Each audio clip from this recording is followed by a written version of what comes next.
સરસ મજાની સ્ટોરી કહું. ચાઇનાની વાત છે.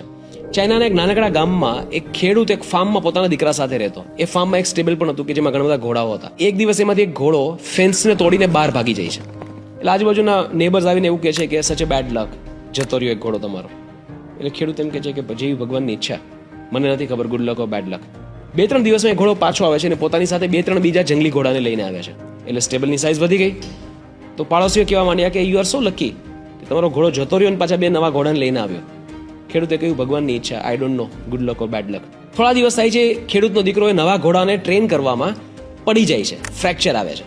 વળી પાછા પડોશી આવીને કહે છે કે આ નવા ઘોડા આવ્યા એટલે તમારા બાળકને ફ્રેક્ચર થયું, સચ એ બેડ લક. ખેડૂત કહે છે ના મને કંઈ એવું નથી લાગતું, જેવી ભગવાનની ઈચ્છા, good or bad I don't know. અને એ સમયમાં ચાઇનામાં એક યુદ્ધ ચાલતું હોય છે. એટલે 5 થી 6 દિવસમાં મિલિટરી આવે છે યંગ છોકરાઓને શોધવા માટે કે જે લોકો આર્મી જોઈન કરી શકે. અને એક એવી ટુકડી મોકલવાની હોય છે કે જે કદાચ પાછી ન આવે એવા ડેન્જરમાં જવાનું હતું. અને જ્યારે આર્મીની ટુકડી આવે છે ત્યારે જોવે છે કે આ છોકરાને તો ફ્રેક્ચર છે, એટલે જતા રહે છે.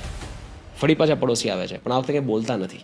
ખેડૂત પણ કંઈ બોલતો નથી, કારણ કે એને બોલવાની જરૂર જ નથી. એટલે ઘણીવાર છે ને આપણને એવું લાગે કે આપણા જીવનમાં જે કંઈ થાય છે એ ગુડ લક છે કાં બેડ લક છે. ના, વી આર ટેરિબલ જજ ઓફ આર પ્રેઝન્ટ મુમેન્ટ.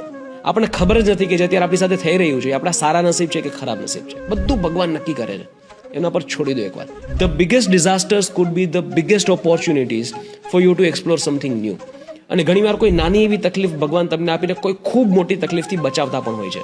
એટલે આપણે ઓલવેઝ જીવનમાં જે કંઈ પણ થાય પ્રભુ ઈચ્છા માનીને ચાલો તો જીવન ખૂબ ઇઝી થઈ જાય.